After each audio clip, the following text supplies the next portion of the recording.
नमस्कार, स्वागत है आप सभी का म्यूचुअल फंड हेल्पलाइन में। आपके साथ मैं हूं स्वाति। इस शो में हम आपके म्यूचुअल फंड से जुड़े सवालों के जवाब देते रहे हैं और आगे भी देते रहेंगे। लेकिन एक अहम सवाल जो हमारे पास हमेशा आता है वो ये कि इतनी सारी कैटेगरी है म्यूचुअल फंड में, large cap, mid cap, debt में 16 कैटेगरी और उसके बाद हाइब्रिड कैटेगरी भी होती है।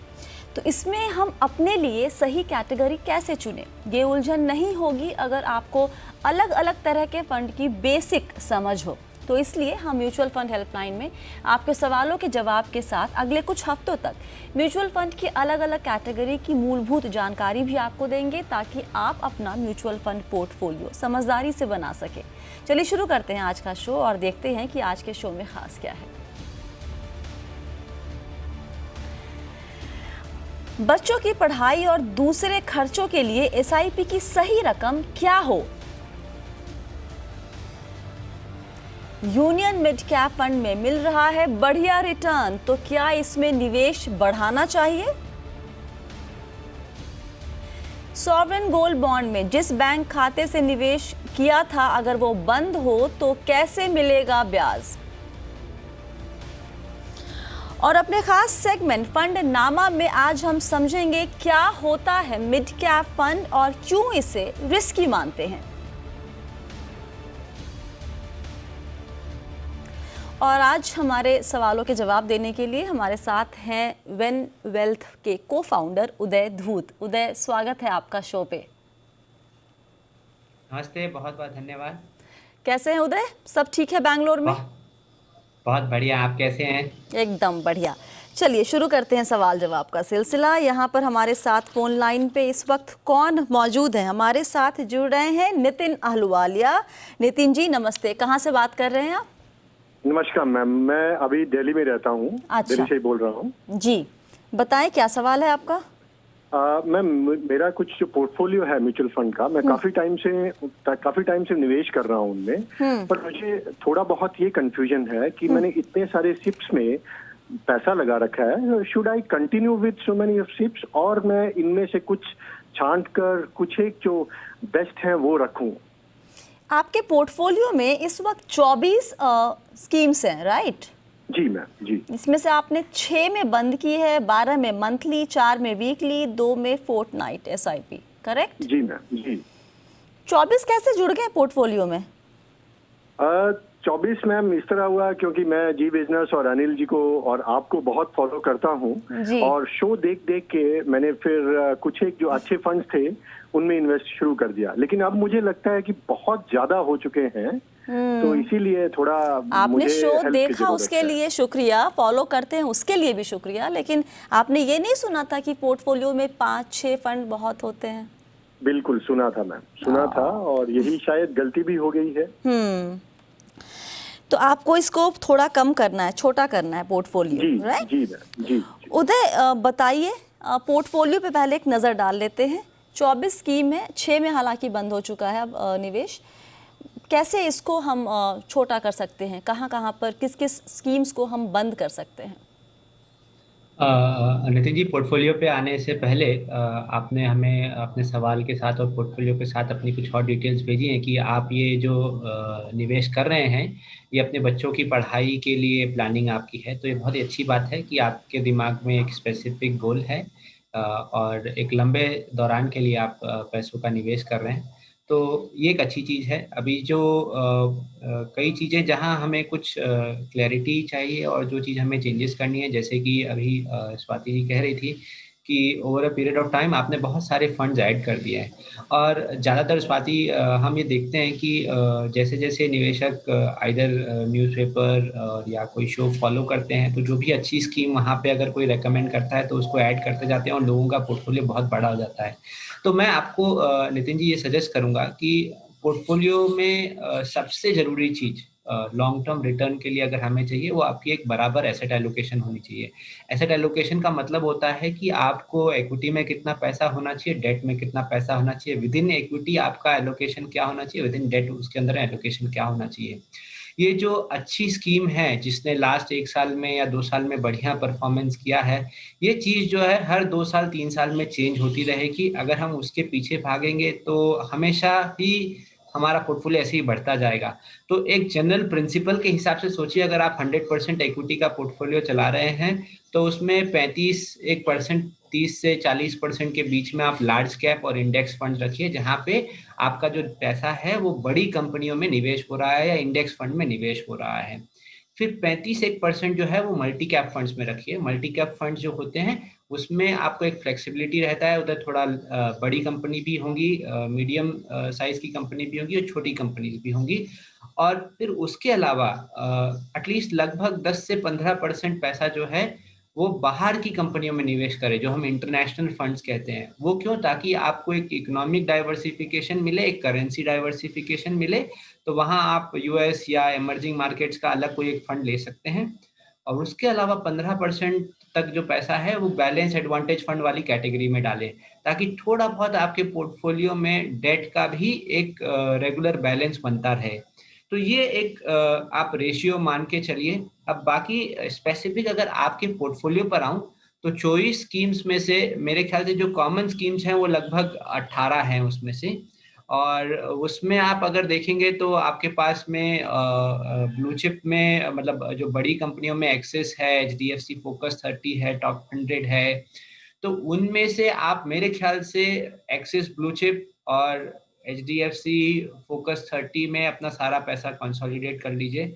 और बाकी जो भी आपका लार्ज कैप है, बट मेरे ख्याल से आपका काफी बड़ा पैसा एसबीआई ब्लू चिप में भी है, तो मैं सजेस्ट करूंगा कि आप पैसों को फिर एसबीआई ब्लू चिप में कंसोलिडेट कर लें, ताकि आपका लार्ज कैप में ये दो फंड बना रहे, एक्सिस ब्लू चिप और एसबीआई ब्लू चिप, और बाकी सबसे आप निकल जाएं जो भी आपके लार्ज कैप कैटेगरी के फंड्स हैं। उसके बाद में अगर आप देखें, आपने कुछ इंटरनेशनल फंड्स अभी मेरे ख्याल से रिसेंट ही ऐड किए हैं, जैसे कि पीजीआईएम का India global equity opportunity fund और Parag Parikh long term equity fund. Parag Parikh long term equity fund एक 100% इंटरनेशनल पोर्टफोलियो नहीं है, वहाँ पे 30-35% बाहर की कंपनी रहती है, 65% इंडिया की कंपनी रहती है। कोई अच्छा फंड है, आप उसको रख सकते हैं। उसके अलावा आपके पास में इंटरनेशनल में ICICI blue chip equity fund है, उसमें भी आप अभी के लिए बने रह सकते हैं। अब निपॉन इंडिया यूएस इक्विटी आपने ऐड किया है, उसको आप चाहिए तो आईसीआईसीआई में कंसोलिडेट कर लीजिए। आपके पास में डीएसपी मिड कैप और स्मॉल कैप है, उसको कंसोलिडेट करके आप एक कर लीजिए। तो जहां जहां आपके पास में एक ही कैटेगरी के 2-3 फंड हैं, एक को बेच के उनको सिर्फ एक ही फंड में आप अगर कंसोलिडेट करेंगे, आपका एक जो रेशियो है वो बराबर से मेंटेन रहेगा और पोर्टफोलियो में बहुत ज्यादा डाइवर्सिफिकेशन नहीं रहेगा। इंपॉर्टेंट ये है कि हर हर हर समय नई स्कीम्स ना ऐड करें, जो एग्जिस्टिंग स्कीम्स हैं उसी में जहां तक वो ऐड करते रहिए, साइकिल के साथ बने रहें, एक प्रॉपर डाइवर्सिफिकेशन मेंटेन करें। एक चीज़ यहाँ पर आपने कहा था कि जब एक्सेसिव डाइवर्सिफिकेशन होता है तो वो लीड करता है एवरेज मार्केट परफॉर्मेंस की तरफ। इसका मतलब क्या है? एक्सेसिव डाइवर्सिफिकेशन का मतलब क्या होता है? अगर आप इसको एकदम थोड़ा सरल शब्दों में बता सकें हमारे दर्शकों को। हाँ स्वाति, तो जो जो हम बात डिस्कस कर रहे थे कि समझ लीजिए पोर्टफोलियो का रिटर्न कैसे बनता है। अगर आप समझ लीजिए सिर्फ एक स्टॉक लेंगे और वो स्टॉक बहुत अच्छा करेगा तो आपको बहुत अच्छे रिटर्न मिलेंगे। बट एक स्टॉक लेना और अगर वो खराब करेगा तो आपका हो सकता है पोर्टफोलियो का रिटर्न बहुत खराब हो जाएगा। समझ लीजिए अगर आपने क्या बोलते हैं कि जेट एयरवेज जैसा कोई स्टॉक ले लिया था या आइडिया जैसा कोई स्टॉक ले लिया था और सिर्फ वही स्टॉक आपके पोर्टफोलियो में था, आपका रिटर्न बहुत। तो हम हमेशा कहते हैं कि एक पोर्टफोलियो अप्रोच होना चाहिए। लगभग 15 से 20 कंपनी का अगर एक पोर्टफोलियो हो तो आपका रिटर्न अच्छा रहेगा। इसीलिए जो रिटेल इन्वेस्टर्स होते हैं उन्हें कहते हैं कि आप म्यूचुअल फंड के थ्रू इन्वेस्ट करिए। तो आप कोई भी अगर म्यूचुअल फंड में निवेश करेंगे तो आप देखेंगे कि म्यूचुअल फंड के अंदर कोई भी इक्विटी स्कीम के अंदर कम से कम समझ लीजिए 20 से लेके 50 स्टॉक तक का एक पोर्टफोलियो रहेगा। अब अगर हम एक काम करते हैं कि हम लगभग 15-20 डिफरेंट स्कीम्स जो है वो ऐड कर देते हैं हमारे पोर्टफोलियो में, तो क्या होगा कि आप जो हैं ऑटोमेटिकली पूरे मार्केट में जितने स्टॉक्स हैं, लगभग जो मेन 200-300 कंपनियां हैं, इन सब स्कीम्स के थ्रू ओन करने लग जाएंगे। तो वहां जब आप ओन करने लग जाएंगे, आपका जो परफॉर्मेंस है वो एवरेज हो जाएगा, क्योंकि कुछ स्कीम्स आपके पोर्टफोलियो में अच्छा करेंगी, कुछ स्कीम्स अच्छा नहीं करेंगी, तो आपका ओवरऑल रिटर्न जो है वो एवरेज हो जाएगा। ओके। अगर यही स्ट्रेटेजी हमें लगानी है तो मैं सजेस्ट करूंगा कि आप स्कीम सिलेक्शन छोड़ दें और 100% पैसा जो है इंडेक्स फंड्स में ही लगा दें, क्योंकि जी वहां पर क्या है, फिर कोई कंफ्यूजन ही नहीं है, सारा जी पैसा जो है वो इंडेक्स में निवेश है। जी जी। चलिए अगला सवाल लेते हैं। यहाँ पर चंदन गुप्ता हमारे साथ फोन लाइन पे मौजूद है। चंदन जी नमस्ते, कहाँ से बात कर रहे हैं? जी नमस्ते मैम, मैं वाराणसी से बोल रहा हूँ। अच्छा बताइए। एक्चुअली मैम मेरा सवाल है union mutual fund mid cap के बारे में। एक्चुअली मैं 10-15 दिन पहले इसमें कुछ पैसा मैंने लमसम में इन्वेस्ट किया था। 10-15 दिन पहले? हाँ। हाँ। और इसमें अभी नियर अबाउट 25,000 का एप्रिसिएशन है। बहुत बढ़िया, बधाई हो। जी थैंक यू मैम। तो यही मैं सोच रहा हूँ कि इसमें क्या फर्दर कुछ एक्सपोजर और लूँ मैं, इसमें थोड़ा अगर आप लोगों से कुछ एडवाइस मिल जाए तो अच्छा होता है। आपके पास ये पोर्टफोलियो में इकलौता फंड है कि इसके अलावा और भी निवेश है दूसरे स्कीम्स में? म्यूचुअल फंड में तो और नहीं मैम, पहले मैंने वो आदित्य बिरला में भी डाला था, HDFC में भी डाला था, लेकिन क्योंकि कोविड के कारण मार्केट डाउन होने के कारण बहुत ही लॉस उसमें हुआ, तो मैं उसे निकाल के इसमें मैंने डाल दिया था यूनियन म्यूचुअल फंड में। तो नियर अबाउट मुझे वो जो मैंने इन्वेस्ट किया था वो इधर से मुझे एप्रिसिएशन होने के कारण मिल गया, रिकवर हो गया है आपका। चंदन जी देखिए, अच्छी बात है कि आपको यहाँ फायदा हो रहा है, लेकिन आप जो स्ट्रैटेजी लगा रहे हैं ना, वो आप स्टॉक की तरह खेल रहे हैं इसके यहाँ पर भी। आगे तो आपको बताएंगे उदय, ये स्ट्रैटेजी बिना कोई लक्ष्य के, मैं ये मान के चल रही हूँ कि लक्ष्य जो है वो सिर्फ पैसे बनाना ही है, लेकिन कोई टाइम फ्रेम क्लियर अगर ना हो, क्योंकि यहाँ लॉस हुआ है तो यहाँ से निकाल के दूसरे फंड में लगाओ जहाँ पर ग्रोथ दिख रही है, ये स्ट्रैटेजी म्यूचुअल फंड में तो काम करती है नहीं करती है? लोगों को ये फॉलो करना चाहिए नहीं करना चाहिए? चंदन जी, आपका सवाल पूछने के लिए बहुत बहुत धन्यवाद। देखिए, सबसे पहली चीज, हम जो निवेशकों को कहते हैं कि आप जब इन्वेस्ट करते हैं तो आपका कोई लक्ष्य होना चाहिए, और वो लक्ष्य कुछ भी हो सकता है, कि भाई मेरी वेल्थ ग्रो हो, या आपका कोई रिटायरमेंट की प्लानिंग होती है, या कि बच्चों की पढ़ाई की प्लानिंग होती है। कभी कभी हमारे गोल्स नहीं होते, हम चाहते हैं कि हम कुछ सेविंग कर रहे हैं। अब आपका जो सवाल है कि आपने कुछ 3.25 लाख रुपए 10-15 दिन पहले मिड कैप फंड में डाले, तो आप देखेंगे कि अगर 15-20 दिन पहले या 1 महीने पहले या मार्च के अंतिम में या अप्रैल में किसी ने भी इक्विटी में कोई से भी फंड में अगर पैसा डाला होता, तो आज आपका पोर्टफोलियो जो है 15 से 20% ऊपर रहता। तो उसमें जो एक चीज होती है कि कभी कभी चीज आती है, वो टाइमिंग की बात होती है। वही अगर आपका पैसा जनवरी में गया होता और अगर आप उसको अभी देखते हो, तो अब हो सकता है कि आपके पैसे में भी 5-7% का नुकसान चल रहा हो। तो अगर आप इक्विटी में निवेश कर रहे हैं, जहाँ पे इक्विटी म्यूचुअल फंड, चाहे वो स्टॉक हो चाहे आप डायरेक्ट इक्विटी में निवेश कर रहे हैं, तो आपका जो इन्वेस्टमेंट होराइजन है वो लंबा होना जरूरी है, क्योंकि 1 महीने में, 3 महीने में, 15 महीने में, 15 दिन में कुछ भी हो सकता है। वो ना मुझे पता है, ना स्वाति जी को पता है, ना किसी और इन्वेस्टर को पता है, और कोई भी आपको उस चीज की गाइडेंस नहीं दे सकता है। 15 दिन में कोई भी चीज हो सकती है। सडनली यूएस ने कुछ कह दिया चाइना के लिए और मार्केट 10% टूट गया, तो हो सकता है आपका पोर्टफोलियो में नुकसान हो जाएगा। हो सकता है इंडिया चाइना की कोई बात हो गई और सडनली मार्केट टूट गया, तो नुकसान हो सकता है। हम क्यों कहते हैं कि आपको लंबे दौरान के लिए निवेश करना चाहिए? उसके 2 कारण हैं। पहला कारण ये है कि आप जब म्यूचुअल फंड के थ्रू निवेश करते हैं तो आप एक सिंगल स्टॉक का एक्सपोजर नहीं लेते हैं, आप एक मल्टीपल पोर्टफोलियोज का एक्सपोजर लेते हैं। तो आपने जैसे समझ लिया, अगर यूनियन मिड कैप फंड में पैसा डाला है, तो वो जो फंड है वो आपका पैसा आपसे लेके 15, 20, 25 कंपनियों में, 30 कंपनियों में निवेश कर रहा है। अब वो जब निवेश कर रहा है तो वो एक्सपेक्ट कर रहा है कि आने वाले 1 साल, 2 साल, 3 साल में, देखिए 6 महीने का तो किसी को नहीं पता है, क्योंकि कोविड के बाद में जैसे जैसे इकोनॉमी खुलने लगेगी तो कौन सी कंपनी धंधा कर पाएगी, कौन सी नहीं कर पाएगी, नए तरीकों से अगर काम होना है तो कौन सी कंपनी सर्वाइव करेगी, नहीं कर पाएगी, अभी किसी को नहीं पता है। मार्केट एक रिएक्शन मोड पे है, इसीलिए चीजें चल रही है। बट आने वाले 2 साल में, 3 साल में, उस 20 कंपनियों में से हो सकता है 15 कंपनी अच्छी करे, 5 कंपनी अच्छा नहीं करे, और उसके हिसाब से आपका निवेश का रिटर्न बनेगा। तो शॉर्ट टर्म परफॉर्मेंस, चाहे वो नेगेटिव हो चाहे वो पॉजिटिव हो, उससे भावुक होके अपनी निवेश की स्ट्रेटेजी नहीं बनाइए। आपके क्या गोल्स हैं उससे आप प्लानिंग करके अगर निवेश करेंगे, तभी आपको लॉन्ग टर्म में बेटर रिजल्ट्स आएंगे। अगर आपका कोई और सवाल है तो जरूर जवाब देने नहीं नहीं सर, ओके, थैंक यू। बस यही जानना था। एक्चुअली मेरा को ऐसा कोई लॉन्ग टर्म का ही उसमें इशू है, मैं लॉन्ग टर्म के लिए रखना चाहता हूँ, लेकिन ये एक्चुअली थोड़ा क्लियर व्यू मिल जाता है ना कि चूंकि यूनियन म्यूचुअल फंड कोई बहुत बड़ा इसका साइज नहीं है, जी। जो भी कॉर्पस इसका ये लोग इन्वेस्ट करते हैं। सो इसलिए मैं ये जानना चाह रहा था कि क्या फर्दर इसमें निवेश करना अच्छा होगा। आई गेस अभी आप इसको सॉरी उदय, आप कुछ कह रहे हैं तो प्लीज। हाँ नहीं स्वाति जी, आपने चंदन जी, आपने जो हमें कहा है कि आपने सिर्फ एक ही फंड के बारे में कहा है। इससे पहले भी हम नितिन जी से बात कर रहे थे, तो आप जब निवेश करते हैं एक पोर्टफोलियो अप्रोच आपका होना जरूरी है। उसका ये मतलब है, समझ लीजिए आज किसी का 10 लाख का अगर पोर्टफोलियो है तो आप 3 से 4 स्कीम अलग अलग फंड हाउस से अलग अलग कैटेगरी के रखें, ताकि आपका 15-20% पैसा जो अलग अलग फंड मैनेजर के पास में है। साइज इंपॉर्टेंट होती है, बट साइज हमेशा क्वालिटी का एक वो नहीं है कि भाई साइज होगी तभी अच्छा होगा।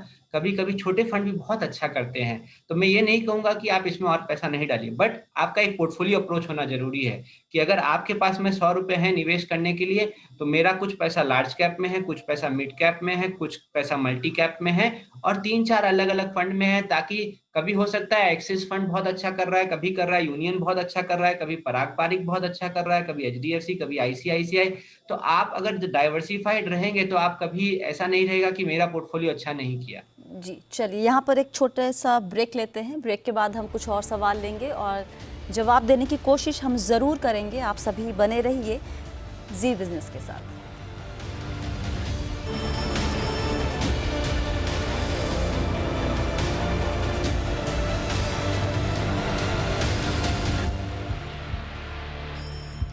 म्यूचुअल फंड हेल्पलाइन में एक बार फिर से आप सभी का स्वागत है। आपके म्यूचुअल फंड से जुड़े सवालों के जवाब दे रहे हैं उदय धूत। अगला सवाल लेते हैं। हमारे साथ अभिषेक गुप्ता फोन लाइन पर मौजूद है। अभिषेक जी नमस्कार, कहाँ से बात हो रही है? नमस्ते मैम, मैं लखनऊ से बोल रहा हूँ। जी बताइए, क्या जानना चाहते हैं? मैम मुझे ये पूछना था, जैसे मैं SGB लेता हूँ ऑनलाइन वाया SB अकाउंट, तो उसका जो इंटरेस्ट आता है 2.5%, तो वो उसी अकाउंट में आता है जिससे हम पेमेंट करते हैं जी। अगर इस बीच में मैंने मतलब विद इन 5 इयर्स मैंने वो अकाउंट बंद कर दिया, क्लोज कर दिया अकाउंट, तो जो इंटरेस्ट होगा वो मुझे कैसे पे होगा? आप ऐसा कर चुके हैं या करने वाले हैं? नहीं, अभी। चलिए बताइए उदय, अगर सॉवरेन गोल्ड बॉन्ड में निवेश करते हैं और जो अकाउंट डिटेल दी गई है, अगर वही बैंक अकाउंट बंद कर दिया जाए, तो फिर उसको नया अकाउंट अपडेट करने का तरीका क्या है?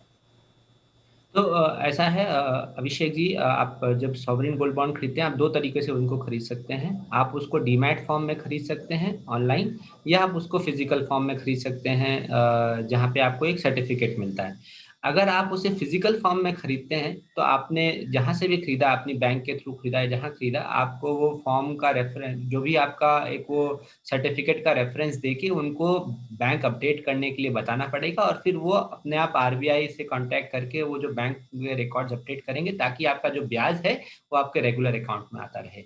अगर आप इसे डीमैट फॉर्म पे लेते हैं तो हर डीमैट अकाउंट से एक बैंक लिंक रहता है, तो उस बैंक में आपको ब्याज आएगा।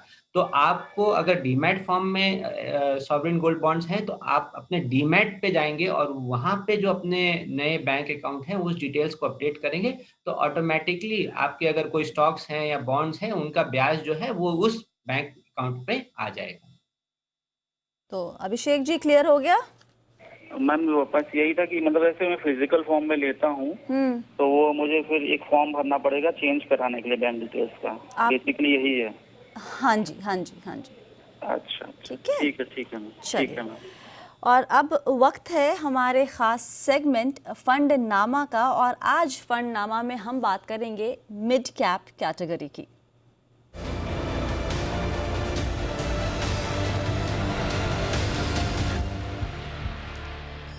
उदय, हाँ जी, ये बताइए, ये जो कैटेगरी है मिड कैप, इसको कहते हैं कि ये बड़ा रिस्की कैटेगरी है। मतलब लार्ज कैप के आगे पीछे जो भी है बेसिकली वो सभी रिस्की मानते हैं। तो मिड कैप कैटेगरी को रिस्की क्या बनाता है?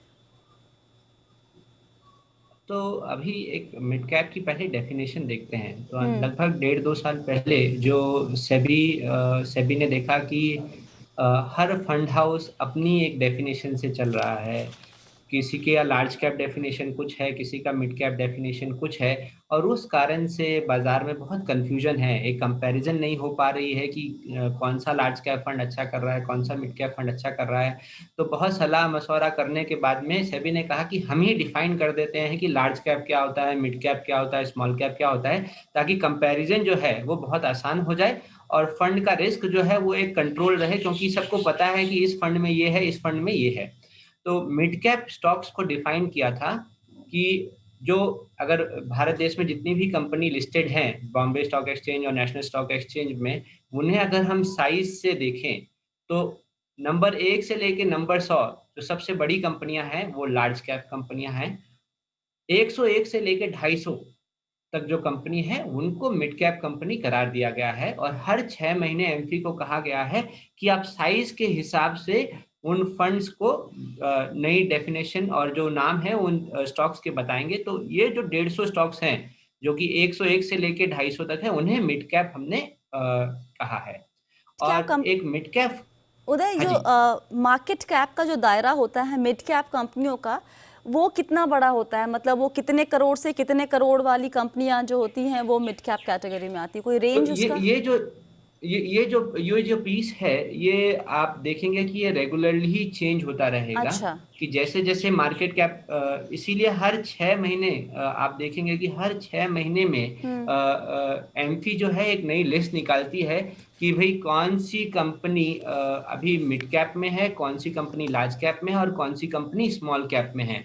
तो ये जो है आपको एक स्टेबल नंबर नहीं है, ये चेंज होता हुआ नंबर है, चेंज होता रहता है। अगर आज हम देखेंगे कि मिड कैप की जो सबसे फर्स्ट कंपनी है, जो 101 कंपनी है, जो लास्ट एमपी का लिस्ट आया उसके हिसाब से वर्लपूल ऑफ इंडिया, जिसकी एवरेज मार्केट कैपिटलाइजेशन आज की डेट में 26,000 करोड़ लगभग है। जी जी। 26,000 करोड़ स्टार्टिंग पॉइंट हो गया मिड कैप का। और जो उसका जो लास्ट कंपनी है, जो 250 नंबर कंपनी है अपोलो टायर्स, उसकी जो मार्केट कैपिटलाइजेशन है 7,000 करोड़ है। तो ऐसा नहीं है कि यहाँ पे बहुत छोटी कंपनीज हैं जी, 7,000, लेकिन ये नंबर चेंज होते रहते हैं। अच्छा, क्विकली, हमारे पास वक्त थोड़ा कम है उदय एक्चुअली, तो अब क्विकली अगर ये बता दें कि इसे क्यों रिस्की कैटेगरी माना जाता है? ठीक है, रिस्क ऐसा है कि बहुत लोग रिस्क इसलिए कहते हैं कि जो बड़ी कंपनीज रहती हैं, जो लार्ज कैप है, उनके कंपैरेटिव में हम बात कर रहे हैं, रिस्की बाय देमसेल्फ नहीं है। अब वो कंपैरिजन की बात हो रही है यहाँ पे कि बड़ी कंपनियों के पास में ज्यादा रिसोर्सेज रहते हैं, उन्होंने ज्यादा साइकिल्स देखी हैं। तो अगर कभी इकोनॉमी खराब है, जैसे अभी कोविड पेंडेमिक है, तो कहने का मतलब ये है कि बड़ी कंपनी अपने आप को संभाल सकती है या लोन लेने की उनकी कैपेसिटी होती है, जो कि मीडियम साइज कंपनी में थोड़ी कम होती है रिलेटिवली। इसीलिए उन्हें रिस्की माना जाता है। ओके। और एक लाइन में अगर जवाब दे सके कि मिड कैप फंड में अगर निवेश करना है किसी निवेशक को, तो किस स्टेज, इन्वेस्टमेंट के किस स्टेज पे मिड कैप फंड ऐड करना चाहिए? शुरुआत से ही या फिर कुछ दिन इंतजार करने के बाद? देखिए, अगर आप फर्स्ट टाइम इक्विटी इन्वेस्टर हैं तो डेफिनेटली कहूंगा कि large cap index fund multi cap से स्टार्ट करें, मिड कैप से स्टार्ट ना करें। और जैसे जैसे आपका अनुभव शेयर बाजार में, इक्विटी मार्केट्स में बढ़े, फिर धीरे धीरे मिड कैप और स्मॉल कैप फंड्स की तरफ बढ़े। जी, बहुत बहुत शुक्रिया उदय, आज सभी सवालों के जवाब देने के लिए। और फिलहाल म्यूचुअल फंड हेल्पलाइन में इतना ही। अगर आप भी चाहते हैं कि आपके सवालों के जवाब हमारे एक्सपर्ट दें, तो प्लीज़ अपना सवाल हमें भेजिए। सवाल कहाँ भेजना है वो सब डिटेल्स आपकी स्क्रीन पर है। सवाल जब भी भेजते हैं तो अपना नाम और नंबर ज़रूर लिखिए ताकि हम आपसे कांटेक्ट कर सकें। फिलहाल के लिए इतना ही। आप सभी बने रहिए जी बिज़नेस के साथ। नमस्कार।